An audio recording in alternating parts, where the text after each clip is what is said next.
बंदो मुनिपद कंज रामायण जही निर्मयो। गोस्वामी तुलसीदास जी ने रामचरितमानस में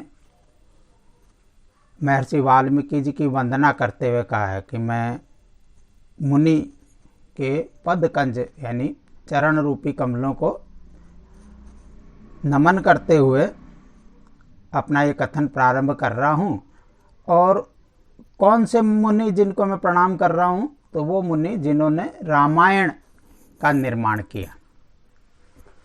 ऐसे आदि कवि, महाकवि, मुनीश्वर, इस तरह से जिनका वर्णन किया जाता है, ऐसे महर्षि वाल्मीकि की जयंती हम प्रतिवर्ष आश्विन की पूर्णिमा, जिसको शरद पूर्णिमा भी कहते हैं, उस दिन मनाते हैं। ये भी मान्यता है कि शरद पूर्णिमा के दिन चंद्रमा से अमृत की वर्षा होती है और ये सोने में सुगंध जैसा ही है कि इसी दिन महर्षि वाल्मीकि की भी जयंती है। और जिन्होंने आदि काव्य रामायण द्वारा भारतीय संस्कृति के देदीप्यमान नक्षत्र मर्यादा पुरुषोत्तम भगवान श्री राम के जीवन चरित्र का गान किया और भारत ही नहीं, विश्व मानवता को चरित्र की विशालता और चरित्र के एक आदर्श उदाहरण ऐसे इस काव्य गान के अमृत का सर्वत्र वितरण किया। महर्षि वाल्मीकि के संबंध में बहुत प्रकार की कथाएं, उपकथाएं प्रचलित हैं। आज हम सब उनके व्यक्तित्व एवं कर्तृत्व पर विचार करना चाहते हैं और इसलिए प्रारंभ करते हैं कि रामायण महर्षि वाल्मीकि के बारे में क्या कहती है, स्वयं के बारे में उन्होंने क्या कहा है। तो महर्षि वाल्मीकि का रामायण में अत्यंत न्यून ऐसा उल्लेख है। कुछ प्रसंगों में उनका वर्णन है, किंतु अपने बारे में उन्होंने केवल 2 स्थान पर कहा है। 2 स्थान पर जो संकेत है वो भी उत्तरकांड में है। बहुत से जो विद्वान हैं वो उत्तरकांड को प्रक्षिप्त मानते हैं कि ये रामायण का हिस्सा नहीं है। मूल रामायण में 6 सर्ग ही थे, 6 खंड ही थे। लेकिन अगर उत्तरकांड को भी हम स्वीकार करें तो उत्तरकांड में 2 जगह उन्होंने कहा है। पहला एक प्रसंग आता है जब वो और कुश और लव उनको रामायण के गान के लिए कहते हैं, तो उस समय वो सब बातें उनको बताकर अंत में कहते हैं कि इति संदिश्य बहुशो मुनि प्राचेतस्तदा वाल्मीकि परमोदारस्तुष्णी मासीन महामुनि। यानी वाल्मीकि ने ऐसा कहकर, इतना आदेश देकर, कौन से वाल्मीकि, तो वरुण के पुत्र प्राचेतस, अर्थात अपने आप को उन्होंने वरुण का पुत्र कहा है। दूसरा एक स्थान है और यहां पर 2 विशेष बातें और कही है। उनको परम उदार और महामुनि, ऐसा 2 बातें इसके अंदर कही है। ये ध्यान रखना चाहिए, अत्यंत उदार है वो और मुनियों के भी मां है, मुनियों के भी चंद्रमा है, मुनि चंद्र, ऐसा शब्द प्रयोग भी उनके लिए हुआ है। मनुस्मृति के अध्याय 1 का 35वां श्लोक है। वो 35वां श्लोक जो है वो वर्णन करता है कि ये जो मनु था, उस मनु ने प्रारंभ में और अपनी तपस्या के बल पर 10 और महर्षियों को उत्पन्न किया था। उनमें से एक प्रचेता है। वो 10 मुनि थे, मरीचि, अत्रि, अंगिरा, पुलस्त्य, पुलह, क्रतु, प्रचेता, वशिष्ठ, भृगु और नारद। ऐसे जो 10 थे उसमें से प्रचेता था। उस प्रचेता के पुत्र हैं, ऐसा वो वर्णन करते हैं। दूसरे एक स्थान पर और कहते हैं, जब सीता के और सतीत्व की शपथ वाल्मीकि जी लेते हैं तो उस समय भी वो कहते हैं कि मेरे मुख से कभी भी और असत्य बात नहीं निकली। इसका मुझे स्मरण नहीं आता कि कभी मैंने असत्य बोला हो। मैं प्रचेता का 10वां पुत्र हूं। यहां एक नवीन बात इतनी और जोड़ी उन्होंने कि मैं वरुण का 10वां पुत्र हूं। 10 पुत्र है, उसमें से 10वां पुत्र मैं हूं, ऐसा वो वर्णन करते हैं। ऐसा 2 स्थान के ऊपर रहता है। महर्षि वाल्मीकि को संस्कृत भाषा में आदि कवि कहते हैं और ये आदि कवि केवल मात्र उन्होंने कहा ऐसा नहीं है, ये वास्तव में ब्रह्मा जी ने भी उनको आदि कवि कहा है कि वो आदि कवि है। ऋषे प्रबुद्धोऽसि वागात्मनि तद ब्रूहि रामचरितम आद्य कविरसि इत्युक्त्वा अंतर्हितः, ऐसा ब्रह्मा जी ने कहा है कि वो आदि कवि है। अब आदि कवि है, लेकिन वेद के अंदर कहा है कवि क्रांत दृष्टा। कवि वो है जो कि क्रांत दृष्टा, आगे की देख कर और बात करता है, बता सकता है आगे की, ऐसा कवि क्रांत दृष्टा का है। तो पहले कवि तो जिन्होंने और दृष्टा जो ऋषि थे वेदों के वो होंगे, लेकिन ऐसी मान्यता है कि वेद अपौरुषेयी हैं।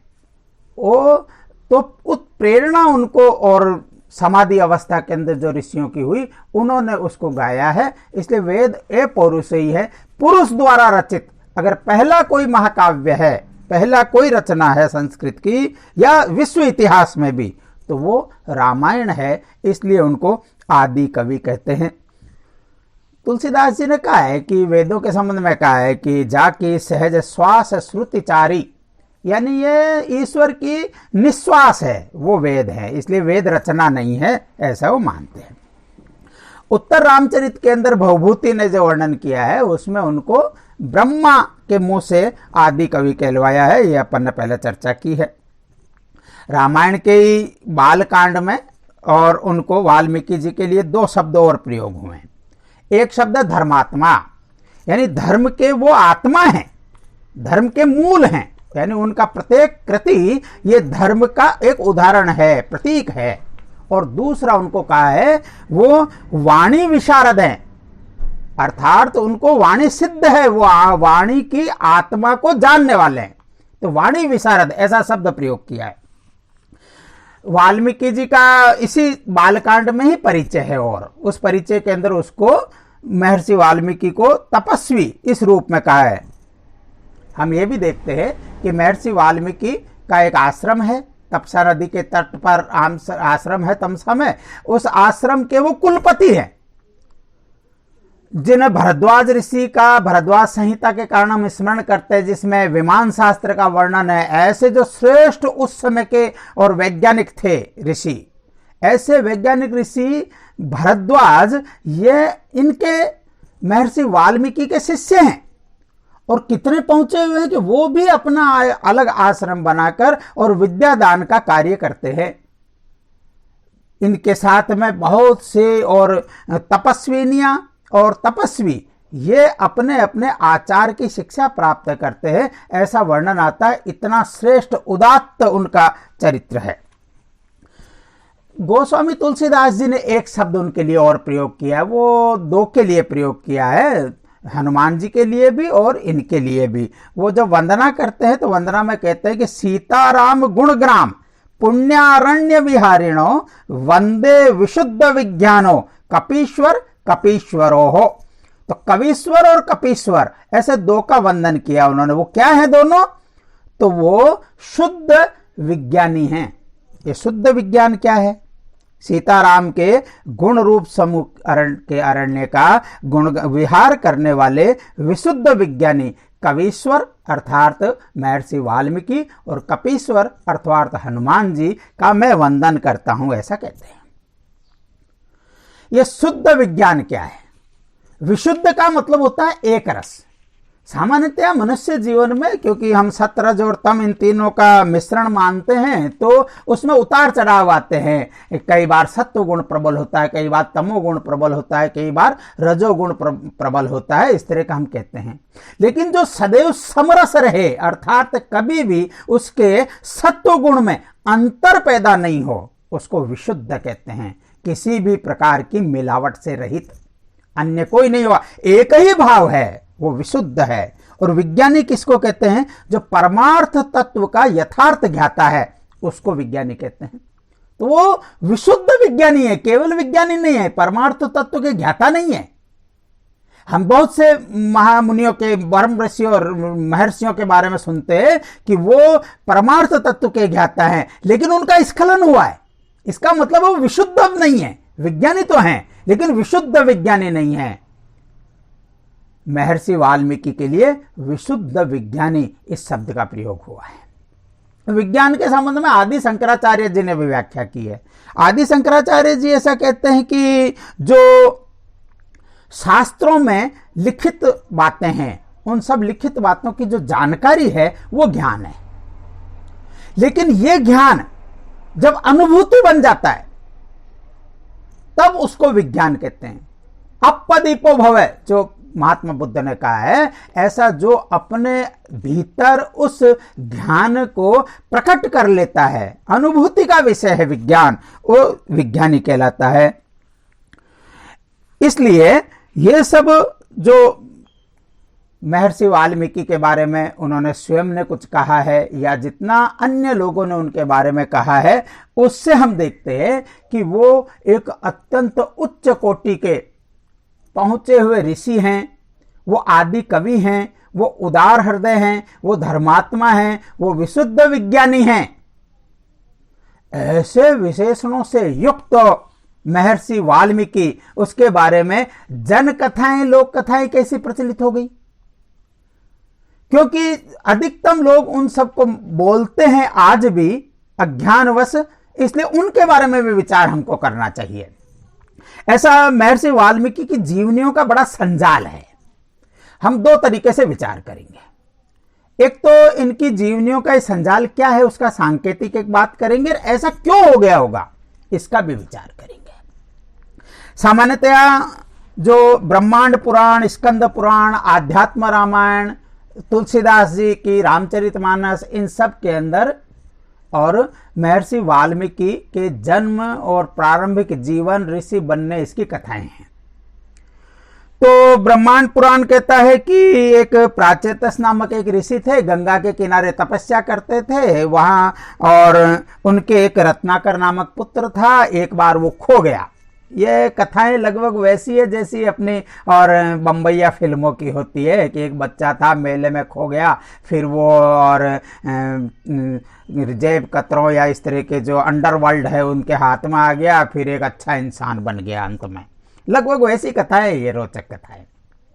तो वो रत्नाकर था, फिर वो रत्नाकर और जो है वो एक दिन खो गया वन में, तो किसी शिकारी के हाथ में आ गया, उन्हीं की तरह से अच्छा और निशानेबाज बन गया और जीव हत्याएं करने लगा। और फिर बाद में विवाह हो गया। विवाह से जब उसकी संतति बढ़ी तो उस परिवार को पालन करने के लिए इतना पर्याप्त नहीं था, इसलिए उस वन में से होकर गुजरने वाले लोगों को उसने लूटना प्रारंभ किया। एक दिन और नारद आए, नारद को भी उन्होंने पकड़ा, लेकिन उनके पास तो वीणा के अतिरिक्त कुछ नहीं था। नारद ने वीणा बजाई, उस वीणा पर और इस भक्ति के और साधना के जो वर्णन थे उन सब को, गान को सुनकर वो अत्यंत मोहित हो गया। और मोहित होकर उसने, और जब उनके चरण पकड़े तो नारद जी ने उनसे कहा कि भाई तुम ये जो पाप करते हो, इस पाप का भागी तुम अकेले हो या अन्य भी परिवर्जन है, इनको पूछ के आओ तब मुझे लूट लेना। वो उनको एक पेड़ से बांध कर घर गया। घर वालों ने कहा कि नहीं, हम तो जो करेगा वो भरेगा, हम काहे को भरेंगे, हम तो तुम्हारे ऊपर आश्रित है, तुम जिस भी पद्धति से हमको कमा कर दीजिए। और ये सब जानकर जो गया था डाकू, वो संत बनकर लौटा। और फिर उन्होंने और तपस्या करने को कहा नारद ने। तो उन्होंने कहा कि तुम राम राम का जाप करो मेरे लौटने तक। लेकिन उसको तो राम राम भी बोलना नहीं आता था, इसलिए उसने मरा मरा का जाप किया। इतना तन्मय होकर जाप किया कि उन पर वाल्मीकि यानी दीमक, उस दीमक ने अपना घर बाम्बी बना ली, दीमक की बाम्बी बन गई। कई वर्षों बाद जब और उधर से नारद जी लौटे तो उन्होंने उसके कानों से बाम्बी की मिट्टी हटाकर कान में राम राम बोला, तो वो जागृत हुए। और फिर नारद जी ने कहा कि तुम अब महर्षि हो गए हो। ये एक कथा है। दूसरी एक कथा और है। लगभग अभी सब कथाएं इतनी है, आगे पीछे थोड़ा बहुत अंतर के साथ कथाएं यही मिलेगी। स्कंद पुराण कहती है कि एक भृगुवंशी सुमति नाम का एक ब्राह्मण था। एक बार अकाल पड़ा तो वो परिवार सहित और जंगल में चला गया। उसका एक पुत्र था, उस पुत्र का नाम था अग्निशर्मा। वो पुत्र वहां जंगल में और चोर डाकुओं के संपर्क में आया, इसलिए वो भी उन्हीं प्रकार का कृत्य करने लग गया। और अंत में एक बार जो है वहां से सप्त ऋषि गुजरे। सप्त ऋषियों के बाद में वही संवाद बताते हैं जो नारद और उसके मध्य हुआ, वही संवाद की फिर पुनरावृत्ति करते हैं। अंत में वो जो है वो दीमक की बाम्बी में से निकला, इसलिए उसका नाम वाल्मीकि कर दिया, ऐसा सप्तऋषियों ने वैसा वर्णन करते हैं। अध्यात्म रामायण में भी वर्णन है। अध्यात्म रामायण में वाल्मीकि जी के मुंह से स्वयं से अपनी कथा कहलवाई है उन्होंने अयोध्या कांड में। तो वो कहते हैं कि मैं बालपने में किरातों के मध्य पलकर बड़ा हुआ। कहाँ जन्म लिया ये उसमें नहीं बताया, किरातों के मध्य पलकर बड़ा हुआ और उसके उपरांत चौर्य कर्म डाकू कर्म करने लगा और सप्तऋषि आए, बाकी की कथा वैसी की वैसी है। तो ये कथा उसके अंदर है। अब यही सब कथाओं को तुलसीदास जी ने दोहराया।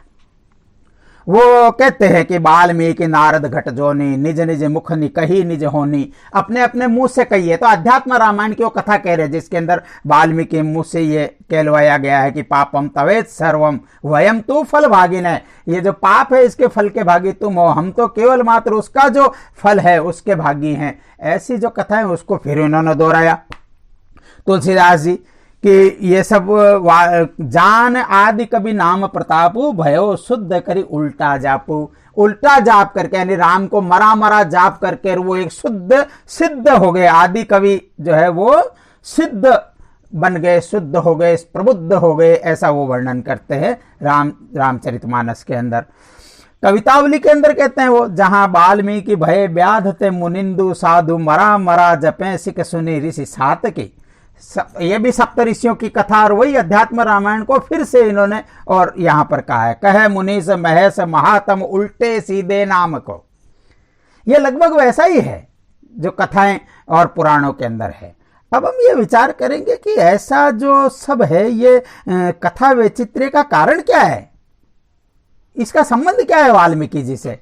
तो वाल्मीकि जी के संबंध में जो कथा वैचित्र्य है इसका कारण क्या है, सत्य क्या है, ये भी थोड़ा सा हमको विचार करना चाहिए। आज के समय में ये विचार करना बहुत ही आवश्यक है क्योंकि विभिन्न प्रकार के और संवेदनशील विषय ये बन चुका है। तो लोकमानस में जो जितनी कथाएं आज प्रचलित है ना, उसमें से सब की सब कथाएं और पुराण काल की हैं। अब ये जो पुराणों के सृजन है इसके पीछे का कारण क्या हो सकता है। सामान्यतः हम ये कह सकते हैं कि एक मानवीय मनोविज्ञान है वो इसके पीछे काम करता है। हुआ क्या कि अपने यहाँ पर जितने भी ऋषि महर्षि हुए उन्होंने लेखन किया है तो या तो अदम्भित्व के कारण से या प्रसिद्धि प्राणमुखता के कारण से उन सब ने अपने बारे में या तो लिखा ही नहीं या बहुत कम लिखा है। इसके कारण से बाद के काल में जब कोई भी व्यक्ति इतिहास प्रसिद्ध हो जाता है तो सामान्यतया उसके पिछले जीवन की जानकारी करने का मन में एक लालसा उत्पन्न होती है और वो जब अज्ञात रहता है तो वो जो महापुरुष है वो महापुरुष मिथक की श्रेणी में चला जाता है। जो जितना बड़ा महापुरुष होता है उसकी मिथक की लंबाई भी उतनी अधिक होती है, उसके साथ जुड़ने वाले मिथक भी वैसे ही बन जाते हैं। ये बहुतों के साथ हुआ है। ये आप देखेंगे अगर हम सबको कारण क्या है मिथक गढ़ने का, तो जब हम प्रसिद्धि प्राणमुक्ता की श्रेणी के अंदर रहते हैं और वहां पर हमको कुछ जानकारी मिल नहीं रही है तो एक मानव स्वभाव है, मनोविज्ञान काम करता है कि हमको उसमें एक चमत्कार उत्पन्न करना है। अब आप ध्यान करो कि ये जो है एक अच्छी बात थी कि प्रसिद्धि प्राणमुख होना चाहिए, लेकिन प्रसिद्धि प्राणमुक्ता के इस सद्गुण के साथ एक दुर्गुण भी जुड़ गया। दुर्गुण यह जुड़ गया कि बाद में आने वाले जो प्रतिभा संपन्न लेखक थे उन लेखकों ने उसमें अपनी तरफ से बहुत सी कथाएं जोड़ दी। यह उसका कष्ट हो गया। अब उदाहरण के रूप में देखें तो कवित्व के गिरि शिखर पर विराजमान है कालिदास। अब कालिदास के महत्व को बढ़ाना है कि ऐसा और कालिदास जैसा महाकवि हुआ है तो क्या करेंगे, तो फिर उसके जीवन के बारे में कुछ लिखा हुआ नहीं है कालिदास के, तो फिर क्या करें कथाएं। अगर कालिदास महाकवि बना बाद के अंदर तो वो प्रारंभ में वज्र मूर्ख होना चाहिए। कैसा वज्र मूर्ख होना चाहिए, तो वो ऐसा वज्र मूर्ख होगा जो रावण को रावण कहता है, जिस शाखा पर बैठता है उसी को काटता है और दार्शनिक विषय के वाद विवाद में शास्त्रार्थ में वो अंगुलियां और अंगूठे खड़े कर करके जीत जाता है। ये बताना पड़ेगा। अब आध्यात्मिक दृष्टि से परम पद पर विराजमान है गोस्वामी तुलसीदास। इतना सुंदर काव्य की रचना की है, जिनका जीवन संतमय जीवन है। अब अगर उसको महान और जो व्यक्ति सिद्ध करना है, महात्मा सिद्ध करना है, तो महात्मा को क्या करेंगे? वही, उसकी जब कथा नहीं है पूर्व की, तो वो कामांध था, वो नदी में बह रहे शव को शुष्क काष्ठ समझता है, वो वातायन से लटकते सांप को रस्सी समझकर ऊपर चढ़ने का प्रयत्न करता है। इस तरह के कामातुर लंपट के रूप में उसको करेंगे, तब कहेंगे कि देखिए उसके जीवन में कैसा परिवर्तन आया और वो गोस्वामी तुलसीदास ऐसा संत बन गया। इस प्रकार के जो प्रयोग है वो आदि कवि वाल्मीकि के अज्ञात जीवन में भी साकार करने में लोगों ने अपनी प्रतिभा को लगा दिया। इसलिए अब वाल्मीकि है तो वो राम जैसे दो शब्दों का मरा का उच्चारण कर सकता है, राम का उच्चारण नहीं कर सकता, ये उसके अंदर जोड़ दिया। वो इसलिए इतना मूर्ख है वो वन के तपस्वी के स्थान पर डकैत निषाद उसको बना देंगे। वो तपस्वी नहीं है, प्रारंभ में डकैत था, निषाद था, इस तरह का बताएंगे। वो दो अक्षर भी ठीक से जो उच्चारित नहीं करना जानता, वो पथिकों की पोटली के रत्नों के गुणदोष का विवेचन कर सकता है। आप देखिए, इतना उसको अत्याग्रही, समर्थ अत्याग्रही ऐसा उसको बनाना पड़ता है। इन कल्पनाओं में व्यक्ति के पौरुष और कर्मण्यता, इसको क्या करते हैं? नियति, भाग्य और संयोग, इससे बदल देते हैं। इस प्रकार की जो कथाएं हैं, वो कथाएं इसके साथ जुड़ती गई। किस महर्षि के साथ? उस महर्षि वाल्मीकि के साथ जिसकी रामायण में अहिल्या ये पत्थर की शिला नहीं बनती, ये तुलसीदास जी तक आते शिला बन जाती है। लक्ष्मण सीता को लक्ष्मण रेखा से आबद्ध नहीं करता, लेकिन बाद में लक्ष्मण रेखा खिंच जाती है। शबरी राम को अपने झूठे बेर नहीं खिलाती रामायण में, लेकिन बाद में वो झूठे बेर खिलाती है, क्योंकि इससे चमत्कार पैदा होता है कि देखिए भक्त वत्सलता कितनी थी राम के अंदर कि वो अपनी भक्तिनी के झूठे बेर भी स्वीकार कर रहे हैं। यहां तक हम पहुंच जाते हैं। तो ये सब जो है कथाएं, ये हम सबको इस प्रकार की कथाएं, ये विचित्र कथाएं बाद में उनके व्यक्तित्व की विराटता प्रकट करने के लिए जुड़ती जाती है। ऐसा एक मानव मनोविज्ञान इसके पीछे काम करता है। ये जो वाल्मीकि नाम है, ये कोई उसके चारों तरफ और दीमक ने घर बना लिए इसलिए उनका नाम वाल्मीकि हो गया, ऐसा कुछ नहीं है। ये वाल्मीकि नाम कोई नया नहीं था। रामायण के लेखन से पूर्व में तैत्तिरीय प्रतिसाख्य, ये जो ग्रंथ है, इस ग्रंथ में एक व्याकरणाचार्य हैं, उनका नाम वाल्मीकि है। महाभारत के उद्योग पर्व में एक विष्णु भक्त वाल्मीकि है। अनुशासन पर्व अगर पढ़ेंगे हम तो उसके अंदर विभक्त वाल्मीकि का उल्लेख है।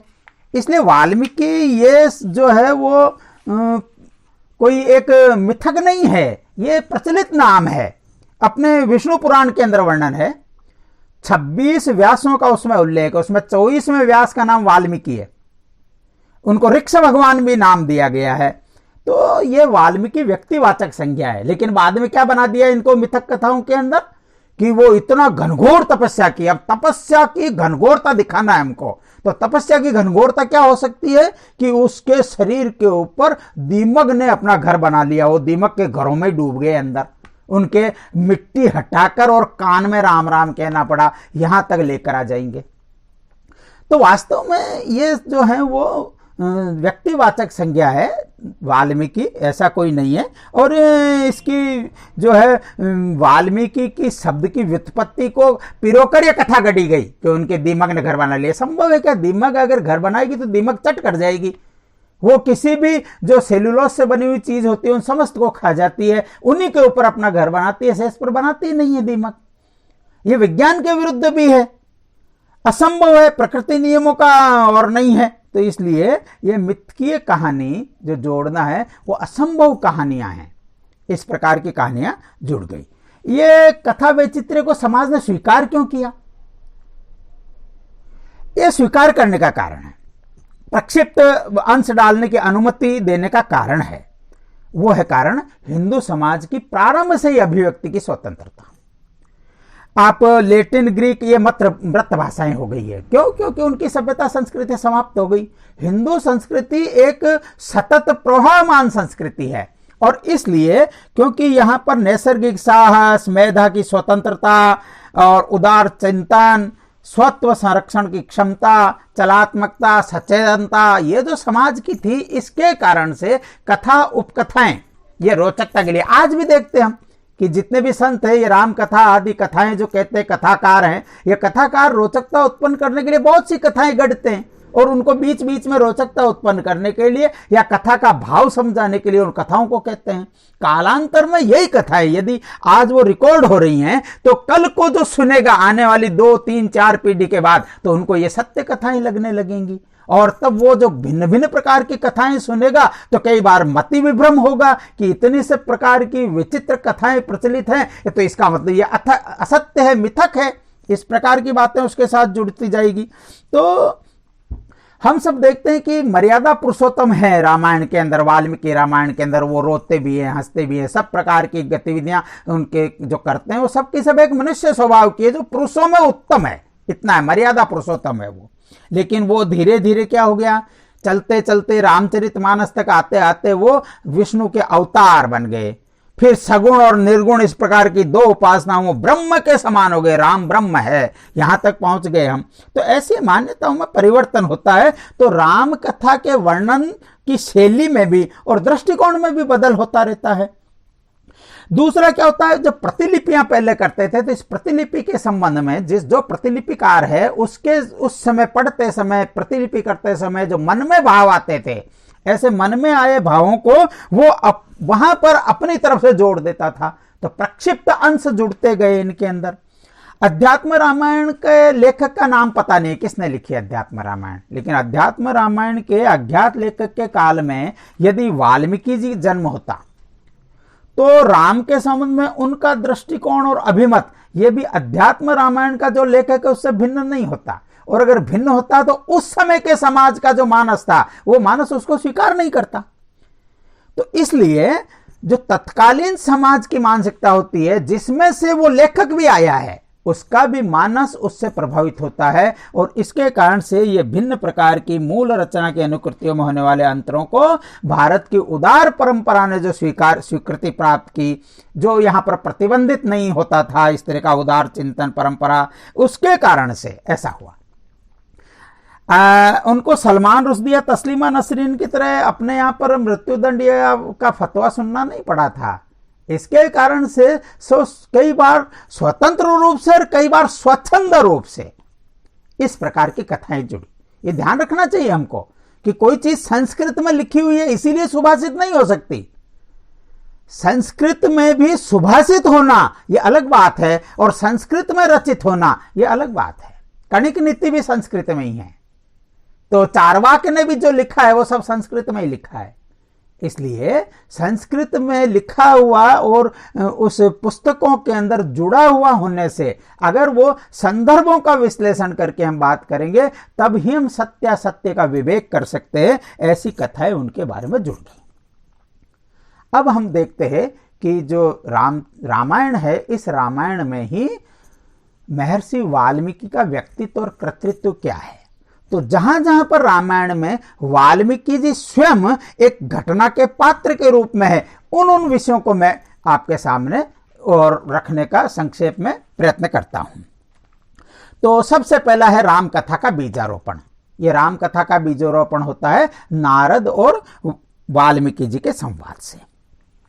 जब यह वर्णन आता है, जो सर्ग 1 है बालकांड का, उसी में यह वर्णन प्रारंभ होता है। उस प्रारंभ में नारद और को वर्णन किया कि वो मुनियों में श्रेष्ठ हैं, वाग विदाम्बर है, अर्थात वाग की आत्मा को जानने वालों में अग्रणी है।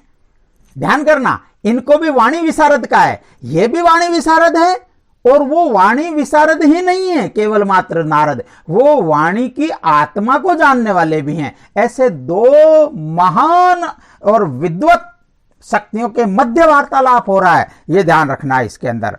वो वाक्पटु हैं, प्रत्येक व्यक्ति की गुप्त प्रकट बातों को जानने वाले हैं नारद, उनका सर्वत्र गमन है उनका, ऐसे जो सर्वत्र विचरण करने वाले महामुनि नारद है वो वाल्मीकि जी के आश्रम पर आए हैं और दोनों चर्चा करते हैं। ये वर्णन उसके अंदर है। वाल्मीकि जी का क्या वर्णन किया है? तो वो कुलपति हैं, वो स्वाध्यायी हैं और तपोनिष्ठ हैं। ये वर्णन यहां पर किया है कि वो स्वाध्याय करते हैं, चिंतन मनन करने वाले हैं और वो तप करते हैं। तपस्या से, उसके माध्यम से ही वो अपने जीवन को निखारते हैं, लोगों के जीवन को निखारते हैं। ऐसे महर्षि वाल्मीकि हैं, वो तप और स्वाध्याय में रत विद्वानों में श्रेष्ठ मुनिवर नारद उनसे पूछते हैं, जिज्ञासा करते हैं। वो यहां पूछने में केवल जिज्ञासु प्रश्न नहीं है, यह परिप्रश्न है, पूछताछ है, परस्पर चर्चा है, संवाद है, उसके माध्यम से बात करते हैं। लगभग समान धरातल वाले दो प्रज्ञा पुरुषों के मध्य का वार्तालाप है। महर्षि वाल्मीकि जी का प्रश्न क्या है? वो प्रश्न है, कौन अस्मिन् सांप्रतम लोके गुणवान कश्च वीर्यवान धर्मराज्ञश्च कृतज्ञश्च सत्यवाक्यो दृढ़व्रतः चरित्रेण च को युक्तः सर्वभूतेषु को हितः विद्वान कह समर्थश्च कश्चैक प्रिय दर्शनः आत्मान को जित क्रोधो द्युतिमान को अनसूयिकः कस्य बिभ्यति देवाश्च जात रोषस्य संयुगे। वो प्रश्न पूछते हैं कि क्या आप सर्वत्र इतना विचरण करते हैं, आपको किसी एक व्यक्ति में जिसको सब गुणों का समुच्चय एकत्रित हो गया हो, विग्रहवान धर्म इस रूप में कोई खड़ा व्यक्ति, शील चरित्र का एक आदर्श प्रतीक, जिसे एक नमूने को देखने से समस्त गुणों का और बखान हो सके, दर्शन हो सके, ऐसा कोई व्यक्ति है क्या? क्या क्या पूछते हो? गुणवान, वीर्यवान, धर्मज्ञ, उपकार मानने वाला, सत्यवक्ता, दृढ़ प्रतिज्ञ, सदाचार से युक्त, प्राणी मात्र का हित साधक, विद्वान, सामर्थ्यशाली, प्रिय दर्शन, मनोजेता, क्रोध जेता, कांतिमान, किसी की निंदा न करने वाला, संग्राम में कुपित होने पर देवताओं से भी जो नहीं डरे, ऐसा व्यक्ति कौन है? ऐसा प्रश्न करते हैं। और तब नारद जी श्री राम के बारे में बताते हैं, उनके गुणों का वर्णन करते हैं कि एकमात्र ऐसा व्यक्ति जिसमें आपने जो प्रश्न पूछे उन सब प्रश्नों का समुच्चय एक में एकत्रित होता है, ऐसे वो हैं। और फिर वो कथा कहते हैं उनके जन्म से लेकर उनके वनवास की कथा, वनवास से वापस लौटने और पुनः राज्यारोहण तक की। और फिर वो कहते हैं कि अब मुझे लगता है कि राम राज्य में लोग प्रसन्न, सुखी, संतुष्ट, पुष्ट, धार्मिक और रोग व्याधि से मुक्त होंगे, उन्हें दुर्भिक्ष का भी भय नहीं रहेगा। इसका मतलब क्या हुआ? जब नारद जी कथा कह रहे हैं उस समय राम राज्य का प्रारंभ हुआ है, अर्थात ये समकालीन हैं, ये दृष्टा हैं, इन्होंने उसको अनुभव किया है, देखा है, उसके बारे में जानकारी एकत्रित की है। ऐसा एक सत्य इतिहास ये रामायण ये लिखी गई है, इस प्रकार हम कह सकते हैं। तो ये एक प्रसंग हुआ। वाल्मीकि जी का दूसरा प्रसंग क्या है? तो जो ही नारद जी वहां से गए उसके उपरांत वर्णन आता है कि वो अपने शिष्य भरद्वाज के साथ और तमसा नदी के तट पर भ्रमण करते हुए और जा रहे थे, तो वहां उनका मन हुआ कि मुझे स्नान करना है, तो मुझे वल्कल वस्त्र दो।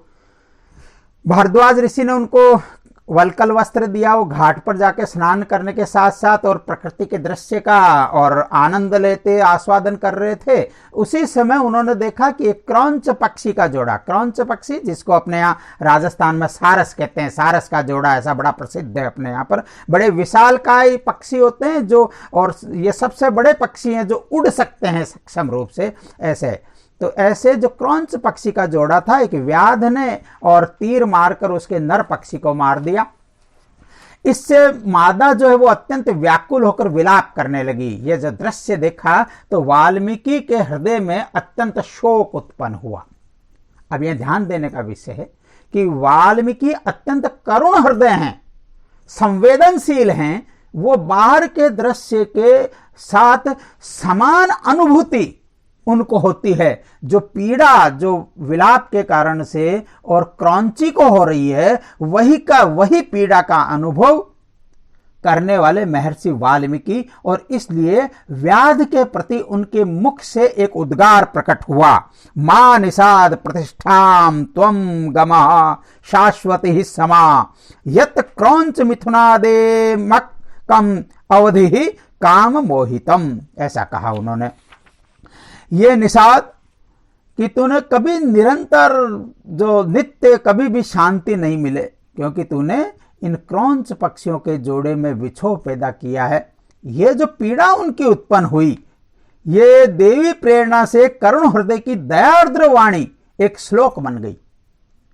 ये अनुष्टुप छंद है जिसमें 4 सम चरण हैं, प्रत्येक चरण में 8 अक्षर हैं। इसके जो विषम चरण है यानी पहला और तीसरा, इसमें 7वां अक्षर गुरु, और जो सम चरण होते हैं उसमें द्वितीय और चतुर्थ यानी जो चरण है उनमें 7वां अक्षर लघु होता है। ये वार्णिक और मात्रिक छंद इसका और सम्मिश्रण है। ये गेय छंद है। ये संगीत के सभी और विधाओं में गाया जा सकता है, इनको और वाद्य यंत्रों के साथ गाया जा सकता है। ऐसा एक ये छंद बना। अब ये जो क्रौंच पक्षी का वध था, ये उनके जीवन की एक महत्वपूर्ण घटना है। इस प्रसंग का वो वर्णन कई प्रवर्ती कवियों ने भी किया है।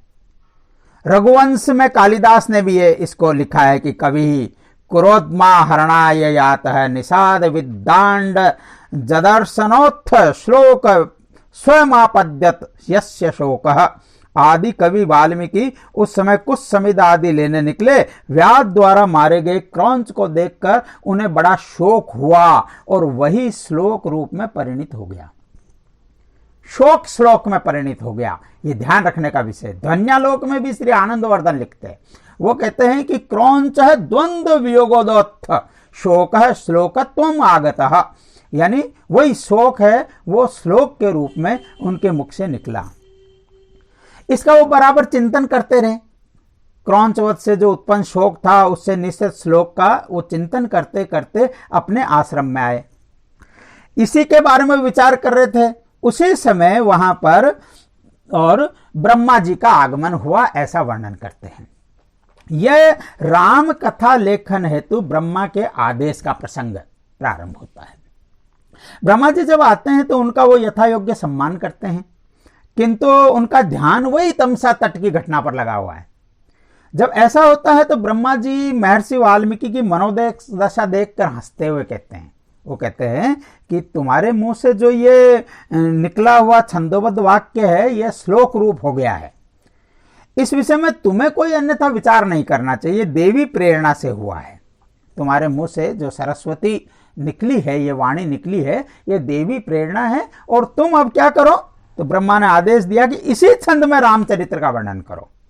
इस विषय पर उनको और आदेश देकर ब्रह्मा गए और उन्होंने राम कथा का लेखन प्रारंभ किया। ऐसा होता है, यानी राम राज्य के प्रारंभ होने के बाद राम कथा का लेखन शुरू हुआ है, ये ध्यान में रखना है। यानी घटनाएं घटित हो चुकी हैं, इतिहास बन चुकी हैं, अब उसका होता है। तो वो वर्णन करते हैं, वहां पर उन्होंने लिखा है, इसका संकेत खुद वाल्मीकि जी ने कहा है कि प्राप्त राजस्य रामस्य वाल्मीकिर भगवान ऋषि चकार चरितम कृष्णम विचित्र पदम अर्थवत।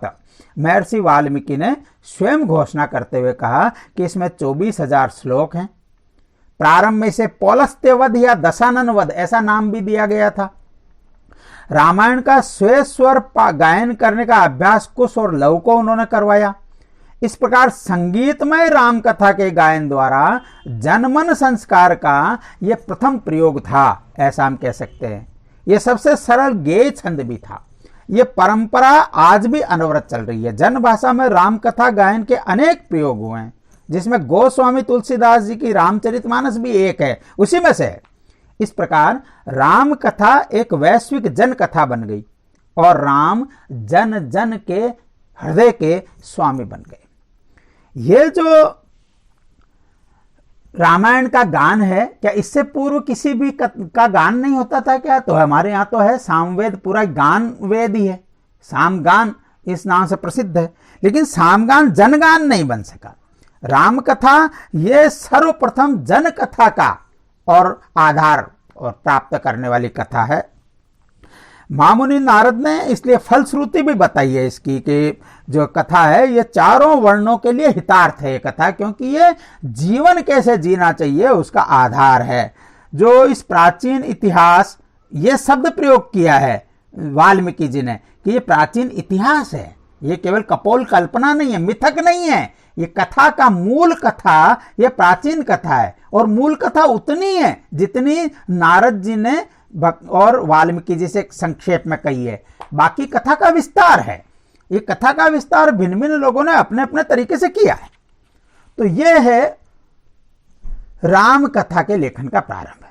अब इस राम कथा में कुछ प्रसंग हैं जिसके अंदर आते हैं, उसमें से वाल्मीकि जी से और भगवान राम की भेंट का वर्णन है, शत्रुघ्न की भेंट का वर्णन है, भरत जब और राम से मिलने के लिए चित्रकूट आए उसका वर्णन है, ऐसे कुछ वर्णन है।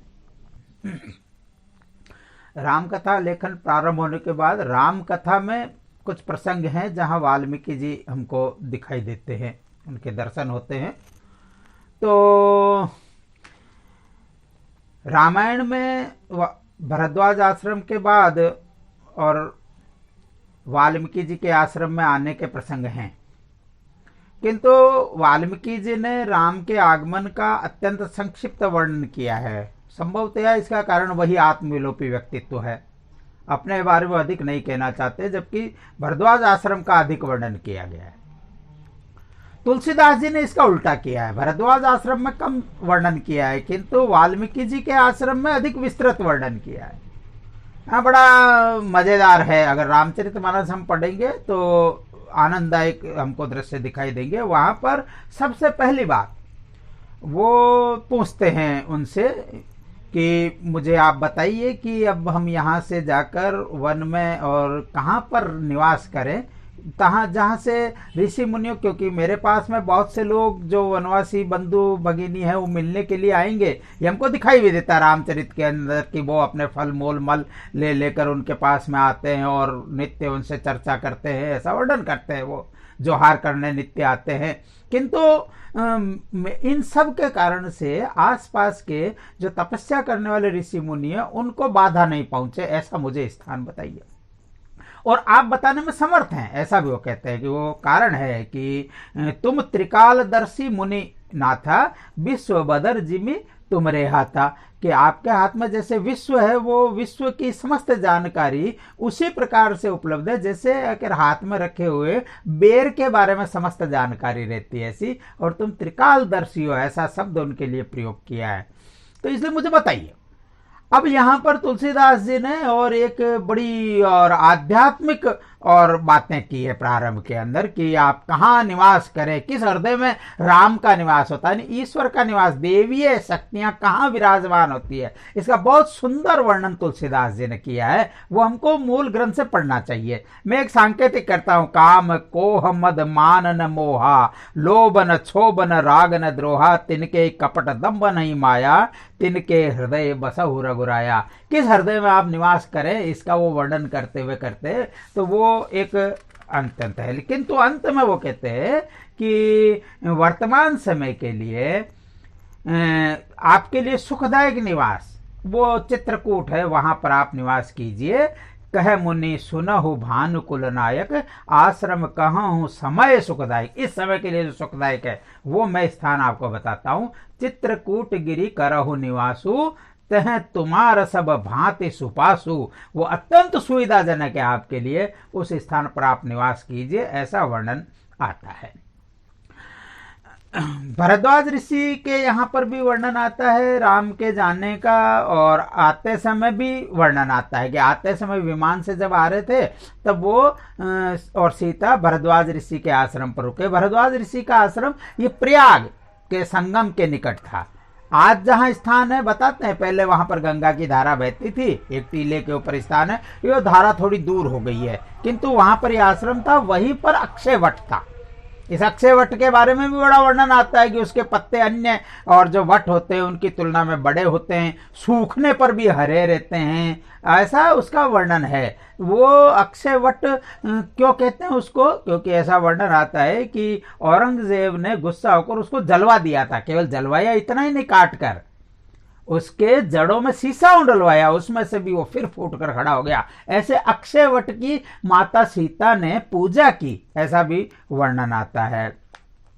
तो ऐसे सब करने के बाद में और एक वर्णन आता है जब भरत जो है वो राम को मनाने के लिए गए, उस समय भी वो और उनसे मिले थे, ऐसा वर्णन भी उसके अंदर आता है। तो ये के अलावा जो रामायण है, उस रामायण के अंदर और जो वाल्मीकि जी का अगला दृश्य जो हमको दिखाई देता है, वो दृश्य दिखाई देता है जब शत्रुघ्न और वाल्मीकि के आश्रम में आते हैं और सीता का परित्याग करने की कथा ये हमको आती है।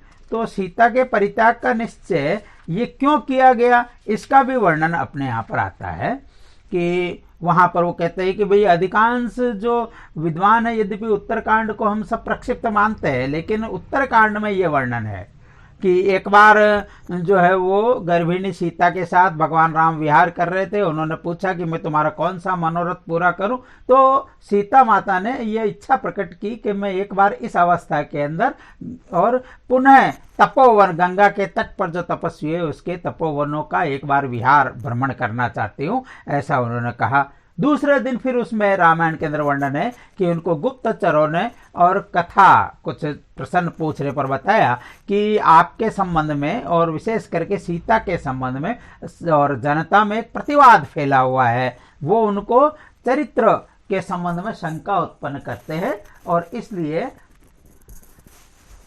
रावण को मारने के उपरांत आप सीता को बिना उसके चरित्र की परीक्षा करे यहाँ लेकर आ गए, इसके संबंध में वो बातें करते हैं, ऐसा जो वर्णन करते हैं। तो उसके बाद ये भगवान राम ने कहा कि यथा ही कुरुते राजा प्रजास्तम अनुवर्तते, राजा जैसा करता है ऐसा ही आचरण प्रजा करती है, इसलिए मुझे इस बारे के अंदर और विचार करना चाहिए। और इसलिए उन्होंने और अपने भाइयों को बुलाया, समस्त भाइयों को बुलाकर कहा कि ये जो अपकीर्ति फैली है, इस अपकीर्ति राजा के लिए उचित नहीं है, इसलिए हमको क्या करना चाहिए। तो उन्होंने कहा कि मैंने ये निश्चय किया है कि मैं सीता का परित्याग करूं, और इसलिए वो वर्णन करते हैं। अब सीता का जो परित्याग करते हैं उसके बाद क्या करते हैं वो, ये सबसे महत्वपूर्ण है। वो कहते हैं कि हे लक्ष्मण, तुम यहां से गंगा के उस पार तमसा के तट पर महात्मा वाल्मीकि का जो मुन्य दिव्य आश्रम है, तुम उस आश्रम के निकट सीता को छोड़कर आओ। इसका अर्थ यह है कि यह पहले से कोई एक सुनियोजित योजना के अंतर्गत था जो उन्होंने कहा। सीता जब वहां से वन के लिए चली तब उनको बताया नहीं किस लिए लेकर जा रहे हैं, उनको लगा कि मुझे जो बात हुई है राम जी से, तो इसीलिए मेरे को तपोवन भ्रमण के लिए लेकर जा रहे हैं। इसलिए वो अपने साथ में बहुत से वस्त्र, बहुमूल्य आभूषण, बहुमूल्य रत्न, ये सब मुनि पत्नियों को देने के लिए अपने साथ लेकर गई, ऐसा वर्णन करते हैं। सुमंत्र और के रथ में बैठकर लक्ष्मण जी उनको सीता जी को लेकर गए, और जब वहां पर गए उस आश्रम के निकट, तब उन्होंने उनको वास्तविक बात बताई। उन्होंने कहा, वो जो वर्णन वहां पर वाल्मीकि रामायण के अंदर है, वो कहते हैं कि शुभे ये रहा गंगा जी के तट पर ब्रह्म ऋषियों का पवित्र एवं रमणीय तपोवन।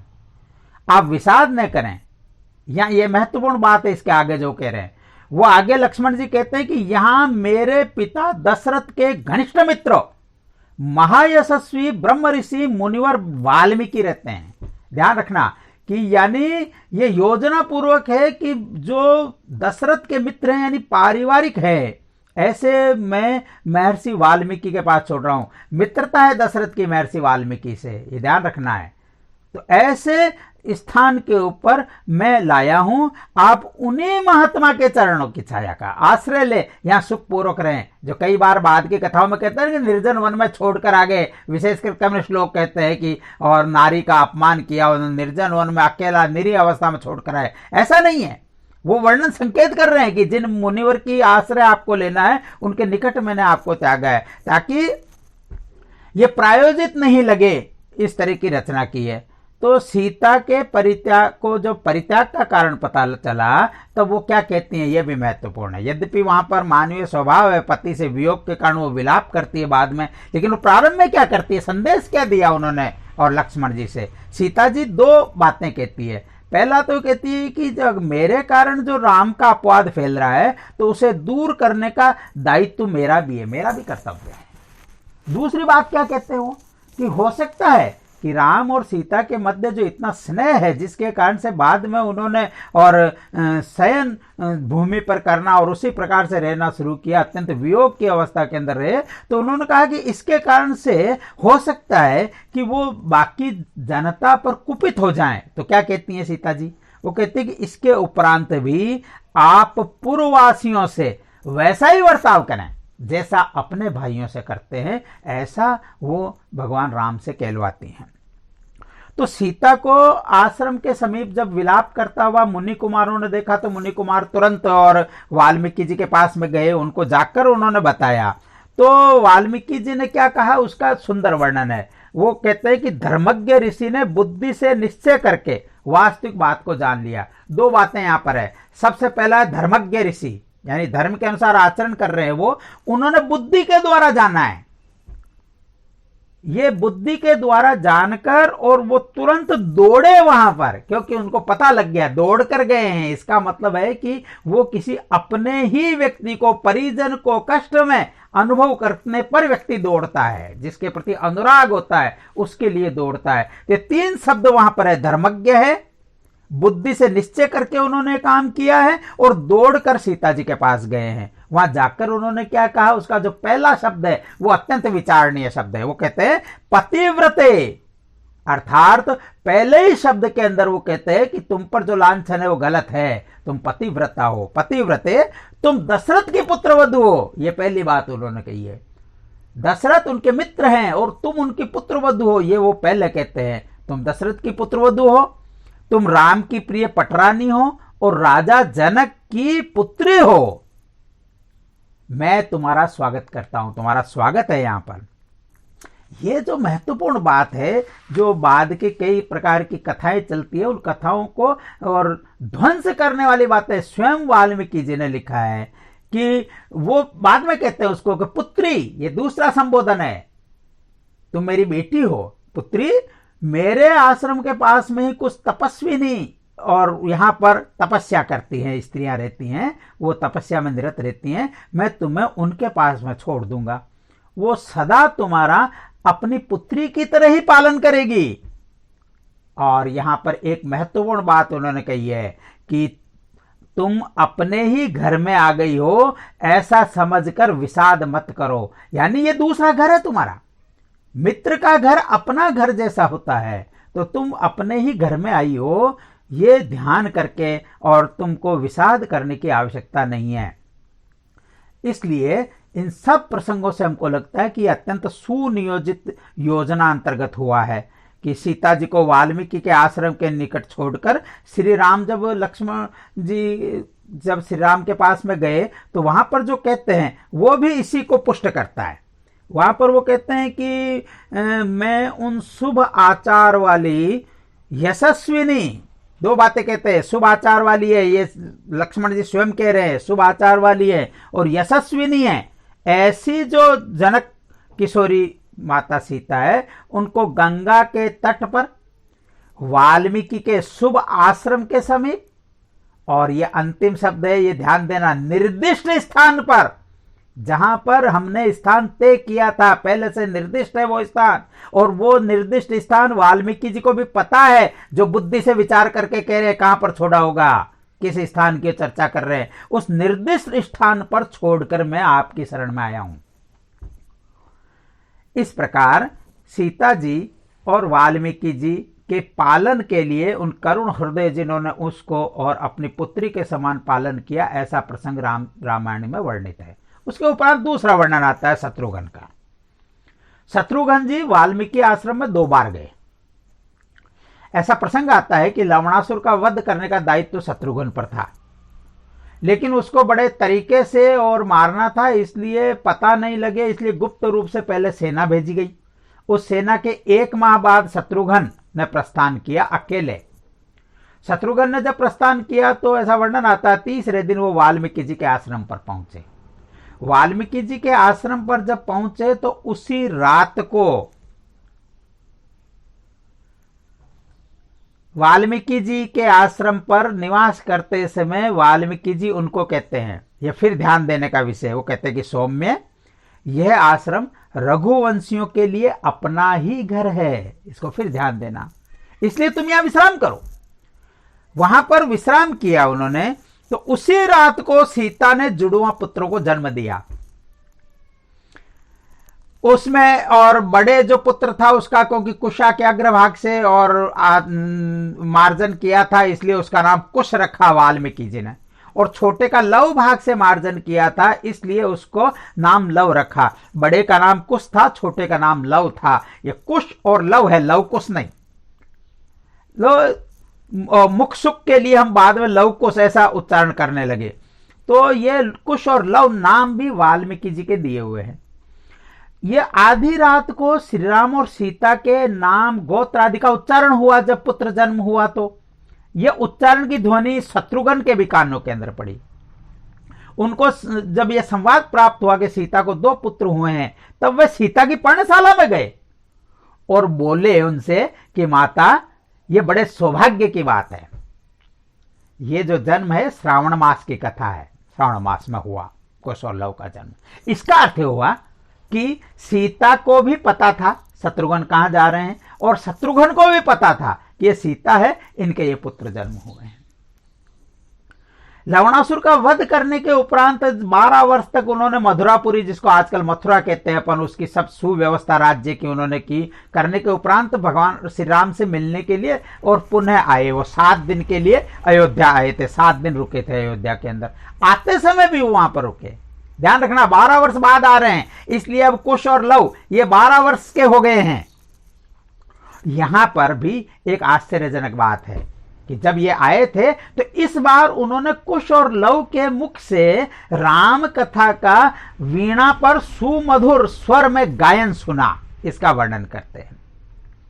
साथ ही जब ये गायन सुनते हैं तो उनके साथ के जो सैनिक हैं, सुरक्षा दल है, वो बड़े आश्चर्यचकित होते हैं, इसको सुनकर आनंदित होते हैं। तो प्रश्न पूछते हैं, गायन किसके संबंध में हो रहा है?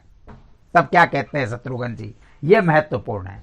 वो कहते हैं अपने सैनिकों से कि मुनि के आश्रम में ऐसी अनेक आश्चर्यजनक घटनाएं होती रहती है, इनके विषय में पूछताछ करना ये हमारे लिए उचित नहीं है। अब ध्यान करना, उनको मालूम है, शत्रुघ्न को मालूम है, लेकिन ये गुप्त था, केवल भाइयों को और सीता को ही पता था ये सब पूरी योजना का, अन्य को नहीं बताना इस गुप्त योजना का ये संकेत है जो कर रहे हैं। तो शत्रुघ्न के इस पूरे प्रसंग को अगर हम ध्यान में करेंगे तो हमको 2 बातें ध्यान में आती है। वो पहली बात कि सीता को योजना पूर्वक वाल्मीकि के आश्रम में छोड़ा गया था, और दूसरी बात जो ध्यान में आती है वो यह है कि राम, लक्ष्मण, शत्रुघ्न और सीता, इन चारों को निवास स्थान का पता था। तीसरी बात जो ध्यान में आती है वो है शत्रुघ्न को कुश व लव के जन्म का पता था, तो निश्चित तौर पर राम जी को भी पता था, जो बाद में हमको पता लगेगा। चौथी बात कि यह सब योजना गुप्त रखी गई थी, यह शत्रुघ्न के जो सैनिकों से कथन है उस कथन से स्पष्ट होता है। यह पूरा प्रसंग है शत्रुघ्न का।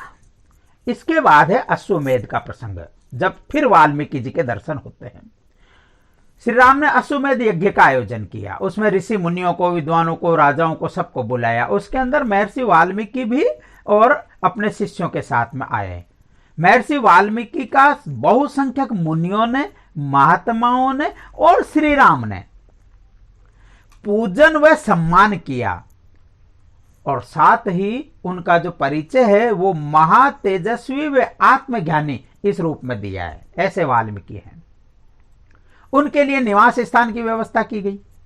अब यहां पर प्रसंग आता है राम कथा गायन का। महर्षि वाल्मीकि ने अपने जो दोनों शिष्य हैं उन कुश और लव को, उन्होंने सब ओर घूमकर रामायण के गान का आदेश दिया, आज्ञा दी। उन्होंने कहा कि रोज 20-20 और जो सर्ग है उनका गायन आपको करना है। लेकिन इसके बदले में किसी से भी धन आदि द्रव्य आदि ग्रहण नहीं करना है, ये उन्होंने कहा है, क्योंकि हम सब वनवासी हैं। ऐसा कोई पूछे तो कहना हमको द्रव्य से क्या काम, ऐसा कहकर तुम उनके द्रव्य से इनकार कर देना। और अगर कोई पूछे कि तुम्हारा नाम क्या है, तुम कौन हो, किसने कथा लिखी है, तो तुम कहना कि हम महर्षि वाल्मीकि ने ये रचना की है और हम उनके शिष्य हैं। इतना ही बताना, बाकी मत बताना। अभी अब ये जो कथा है, ये कथा क्या है, व्याकरण छंद शास्त्र के नियमों के अनुकूल है, संगीत की शास्त्रीय विशेषताओं से युक्त है, स्वरों के आलोपने की अपूर्व शैली है। इन सब को सुनकर राम को कौतूहल होता है और वो स्वयं इसको सुनने की इच्छा प्रकट करते हैं। और जहां सभा जुड़ती है, उस सभा के अंदर वो वेद वेदांगों के जानकार, उसके तज्ञ हैं, गंधर्व वेद के विशेषज्ञ हैं, साहित्याचार्य हैं, व्याकरणाचार्य हैं, राजा हैं, ऋषि हैं, उन सबको आमंत्रित करते हैं उस सभा की कथा में, और इसका गायन होता है, वो गायन करते हैं। श्रोताओं में चर्चा चल पड़ती है इस गायन को, और गायन करने वाले ऋषि कुमारों को देखकर वो चर्चा क्या करते हैं कि अगर ये ऋषि कुमारों के वल्कल वस्त्र नहीं हो और इनके सिर के ऊपर ये जटा जूट नहीं हो, तो ये राम के ही प्रतिबिंब लगते हैं। ऐसी उनकी कथा है। कई दिन कथा चलने के बाद सबको पता चल गया कि ये कुश और लव जो गाने वाले हैं, ये कुश और लव ये सीता के ही पुत्र हैं। जब इतना सब हो गया तो उसके उपरांत महर्षि वाल्मीकि की ये रामायण को सुनने के बाद राम ने अपनी बुद्धि से विचार करके, ये और विशेष रूप से इसके अंदर रामायण के अंदर कहा है कि अपनी बुद्धि से विचार कर दूतों को बुलाकर राम ने कहा, क्या कहा राम ने, उन्होंने कहा कि तुम लोग और वाल्मीकि मुनि के पास जाओ और उनसे मेरा ये संदेश कहो। क्या संदेश है कि यदि सीता का चरित्र शुद्ध है और उसमें किसी प्रकार का पाप नहीं है, तो आप महामुनि की अनुमति से, यह सबसे महत्वपूर्ण है, आप अगर अनुमति देते हैं तो यहां आकर कहां बताना है, मुझे नहीं, जन समुदाय को अपनी शुद्धता का प्रमाण दें। ऐसा उन्होंने कहा कि, और फिर उन्होंने कहा कि इस संबंध में तुम महर्षि वाल्मीकि का भी हार्दिक अभिप्राय जानो और सीता का भी हार्दिक अभिप्राय जानो, जानकर मुझे सूचित करो कि क्या वो यहां आकर अपनी शुद्धता का विश्वास दिलाना चाहती हैं। ये बात उन्होंने और दूतों के माध्यम से वाल्मीकि जी के पास में पहुंचाई। वाल्मीकि जी ने तो सुनकर कहा ऐसा ही होगा, लेकिन सीता जी से उन्होंने कोई पूछा और सीता जी ने कोई जवाब दिया, इसका वर्णन रामायण में नहीं है। इसका अर्थ क्या है? इसका अर्थ है कि निश्चित तौर पर सीता जी इसके लिए सहमत नहीं थी कि मैं वहां जाकर और जन समुदाय के मध्य और अपनी शुद्धता को फिर प्रमाणित करूं, किंतु वो गई, ये भी वर्णन है। गई तो क्यों गई? वो निश्चित तौर पर और महर्षि वाल्मीकि के आदेश से। महर्षि वाल्मीकि ने एक प्रयत्न करने का प्रयत्न किया होगा, किंतु सीता ने बिना तर्क वितर्क किए वहां पर सीधा धरती माता में समाने का जो संकल्प किया, उससे स्पष्ट है कि वो ये परीक्षा देने के लिए उत्सुक नहीं थी, मन से उनको ये स्वीकार भी नहीं था। इसलिए महर्षि वाल्मीकि जी के आदेश पर वो उनके साथ आई। बात का वर्णन है कि महर्षि वाल्मीकि के साथ और लेकर सीता को और अपने साथ में लेकर और उस सभा के अंदर आए। वाल्मीकि जी के पीछे पीछे सीता हाथ जोड़े हुए और नतमस्तक चल रही हैं, ऐसा वर्णन रामायण के अंदर किया है। और वो आती हुई कैसी लग रही है, इसका भी वर्णन किया उन्होंने कि ताम दृष्ट्वा श्रुतिम आयांतिम ब्रह्माणु अनुगामिनीम वाल्मीकि पृष्ठतः सीताम साधु वादो महान भूत। ऐसा वर्णन करते हैं कि जैसे ब्रह्मा के पीछे पीछे श्रुति चलती है, इसी प्रकार से वाल्मीकि जी की उपमा ब्रह्मा से दी उनके पीछे। और वेद, चारों वेद जो शुद्धतम वेद माने जाते हैं, उन चारों वेदों का प्रतीक ऐसी माता सीता ये इनके पीछे चलती हुई आ रही है। और जिन्होंने भी इस दृश्य को देखा वो साधु साधु इस प्रकार से कहने लगे। ऐसा वर्णन वाल्मीकि जी ने किया है। सभा में आकर और वाल्मीकि जी क्या कहते हैं, ये अत्यंत महत्वपूर्ण है। वाल्मीकि जी कहते हैं कि दशरथ नंदन, ये सीता उत्तम व्रत का पालन करने वाली है। धर्मपरायणा भी है। और आपने लोक अपवाद के कारण से इनका परित्याग किया है। सीता अपनी शुद्धता का विश्वास दिलाएगी, अगर आप इसको आज्ञा देते हैं तो वैसा करेगी, ऐसा उन्होंने कहा। उन्होंने ये और बात कही कि उन्होंने कहा कि जो कुश और लव है, ये दोनों कुमार ये जानकी के गर्भ से जुड़वा पैदा हुए हैं, ये आपके ही पुत्र हैं, ये आपके ही समान दुर्धर्ष वीर हैं, ये मैं आपको सत्य बात बता रहा हूं।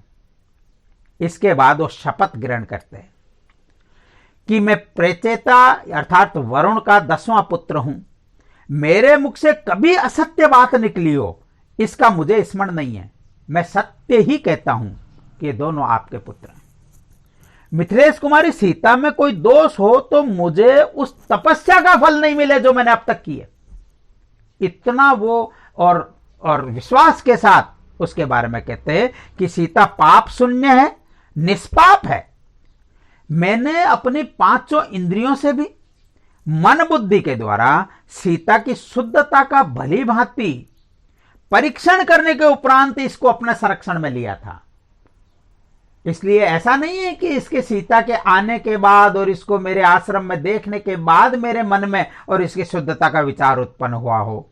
ये पूर्व में शुद्ध थी, इसीलिए मैंने इसको अपने आश्रम में आश्रय दिया है, ऐसा कहा उन्होंने। इसके उपरांत भी राम ने क्या कहा? वो कहते हैं कि आप धर्म के ज्ञाता हैं, ये मैं जानता हूं। सीता के संबंध में आप जैसा कह रहे हैं वो बिल्कुल ठीक है, यह भी मैं स्वीकार करता हूं। इस बारे में पहले भी देवताओं के समीप सीता की शुद्धता का प्रमाण मुझे प्राप्त हो चुका है, यह भी राम कहते हैं। किंतु मैंने समाज के भय से इनका त्याग कर दिया है, इसके लिए आप मुझे क्षमा करें, यह मेरा अपराध है, यह भी वो कहते हैं। और यह भी मैं जानता हूं कि ये जो जुड़वा पुत्र है, ये कुश और लव, ये मेरे ही पुत्र हैं। यहां पर यह विशेष बात है, वो पहले से जानते हैं राम कि कुश और लव उनके पुत्र हैं, अर्थात शत्रुघ्न से उनको जानकारी प्राप्त है। ऐसे ही भरद्वाज ऋषि कहते हैं, कि प्रकृति नामक मेरा एक शिष्य है जो नित्य और वहां पर जाता है अयोध्या में, और वहां की समस्त जानकारी मेरे पास में आती है। इसका मतलब है कि अयोध्या की समस्त जानकारी भरद्वाज ऋषि के माध्यम से वाल्मीकि जी के पास भी थी। तो वो कहते हैं कि मैं ये भी जानता हूं कि दोनों मेरे पुत्र हैं, किंतु मेरी प्रीति सीता में तभी हो सकती है जब जन समुदाय के मध्य ये पुनः अपने को सतीत्व को सिद्ध करें। ये बात फिर वो कहते हैं, क्यों कहा होगा राम ने ऐसा? जब वाल्मीकि शपथपूर्व कह रहे, जो महामुनि हैं जिनके प्रति समाज के अंदर इतनी श्रद्धा है, ऐसा शपथपूर्वक वाल्मीकि का कथन है। राम जब समस्त सत्य को जानते हैं, उसकी स्वीकृति भी वो दे रहे हैं, उसके उपरांत भी सीता को शुद्धता प्रमाणित करने के लिए क्यों कह रहे हैं? ये प्रसंग जिस सभा भवन का है, वहां पर ऋषि मुनि विद्वान पुरजन समस्त लोग उपस्थित हैं, किंतु महर्षि वाल्मीकि जी ने जब शपथ पूर्वक सीता के और शुद्धि की घोषणा की, तब उसकी पुष्टि के लिए उसका सहमति सूचक किसी भी एक शब्द का भी उच्चारण सभा में से किसी एक भी व्यक्ति ने नहीं किया। अब इसका कारण क्या हो सकता है? कारण यह हो सकता है कि समाज में सीता के सतीत्व को लेकर संशय अभी भी पूर्णतः समाप्त नहीं हुआ, क्योंकि एक की भी स्वीकृति नहीं है। या फिर यह हो सकता है कि उस जन समुदाय के अंदर कौतूहल है, देखें आगे क्या होती है, कैसे सीता अपनी परीक्षा देती है, ये कौतूहल भी हो सकता है। इसके कारण से सबने चुप्पी साध ली। जो भी हो, ये जो मौन साधा है समाज से, जब जब इस प्रकार का मौन साधा जाता है तो जो सत्य वक्ता है उसको भी प्रमाण देने के लिए आगे आना पड़ता है, किंतु सीता को बार बार ये प्रमाण देना स्वीकार नहीं था, ऐसा हमको दृश्य दिखाई देता है। इसलिए तपोवेशधारी तपस्वी वेशधारी सीता क्या बोलती हैं? वो कहती है, यथा हम राघवाद अन्यम मनसापि न चिंतये तथा में माधवी देवी विवरम ददातुमर्हति, यथे तत् सत्यम उक्तम वेद्मि रामात् परम न च तथा में माधवी देवी विवरम ददातुम अर्हति। कि यदि मैं राघव के अतिरिक्त किसी भी पुरुष का मन से चिंतन भी नहीं करती। राम के अतिरिक्त मैं किसी दूसरे पुरुष को जानती भी नहीं। अगर ये मेरा कथन सत्य है, मेरी बात सत्य है, तो पृथ्वी देवी तुम अपने गोद में मुझे स्थान प्रदान करो।